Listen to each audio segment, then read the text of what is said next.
Halina't samahan nyo kaming puntahan ng isa sa mga pinakamagandang pasyalan dito ng mga Pilipino sa Jeddah, Saudi Arabia. Ito ang tinatawag nilang Filipino Market tuwing Huwebes, Saturday at saka Friday ata ito siya. May mga naglalaro ng basketball, mga Pilipino po yan lahat. At saka meron pong mga Filipino food. Dito mo makikita yung mga masasarap na pagkain na nasa Pilipinas.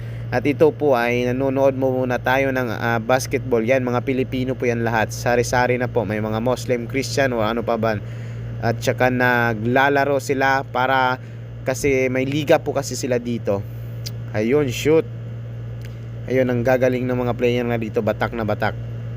At manunood po muna tayo. At ngayon ay pupuntahan natin ang tinatawag nilang Filipino food dito. Makikita mo dito ang dami. Ito may chicken skin sila, may mga isaw, may mga